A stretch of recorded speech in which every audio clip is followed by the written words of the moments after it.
আসসালামু আলাইকুম ভিউয়ার্স, কেমন আছেন? আশা করি সবাই ভালো আছেন।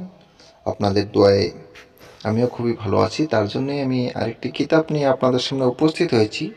এই কিতাবটি হচ্ছে গঙ্গা শাস্ত্র ও বাণ মন্ত্র। এই যে দেখেন, গঙ্গা শাস্ত্র ও বাণ মন্ত্র, এই কিতাবটি আজকে আমি আপনাদেরকে রিভিউ করে দেখাবো। যতটুকু সম্ভব হয় আমি আপনাদেরকে দেখানোর চেষ্টা করব। আর হ্যাঁ, আপনারা যদি নতুন হয়ে থাকেন তাহলে অবশ্যই আমার এই চ্যানেলটি সাবস্ক্রাইব করে এই চ্যানেলের সাথে থাকুন। অনেক কিছুই জানতে পারবেন এবং কি শিখতে পারবেন। কারণ আমার এই চ্যানেলে অনেক পুরাতন গুপ্তবিদ্যাগুলো আমি আপলোড করে থাকি, আপনাদের কোনো না কোনো কাজে অবশ্যই লাগবে। এই যে দেখেন, এখানে প্যারালিসিস রোগের জন্য কিন্তু এই দেখেন কত ছোট ছোট মন্ত্র। এই মন্ত্রের সাহায্যে আপনারা কিন্তু যে কোনো প্যারালিসিস রোগ ভালো করতে পারবেন। এই যে দেখেন, এটাও কিন্তু প্যারালিসিস রোগের। তারপরে আরও দেখাচ্ছি, এটাও কিন্তু প্যারালিসিস রোগের। এই যে দেখেন, আরও দেখাচ্ছি, এগুলো হচ্ছে প্যারালিসিস রোগের। পেট ব্যথা নিরাময় হওয়ার। আরও দেখাই আমি আপনাদেরকে, যতটুকু সম্ভব হয় আমি আপনাদেরকে দেখাবো। আতকোভালি মাথা ব্যথার জন্য। তারপরে দেখেন, এই দেখেন, এই যে এরকম হবে।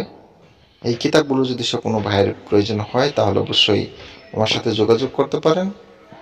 যোগাযোগ করার নাম্বারটি আমি বলে দিচ্ছি, 7002067513।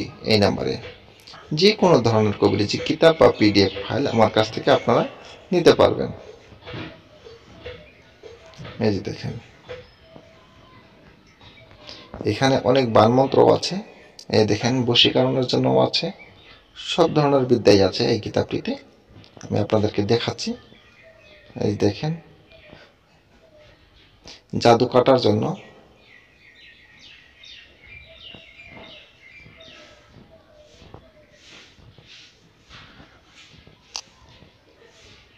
এই দেখেন, মেয়ে ভোলানোর নজরবন্দি মন্ত্র। অনেক পাওয়ারফুল বিদ্যা আছে। এই বিদ্যাগুলো কিন্তু অনেক পুরাতন, একদম আদি যুগের এই কিতাবগুলো। দেখতে পারতেছেন, কাপড়ের উপরে লেখা ছিল। এই দেখেন, পান পরা মন ভোলানোর জন্য। মহাব্বতের সিঁদুর পরা। এই দেখেন, মেয়ে বাহির করিয়া আনার জন্য।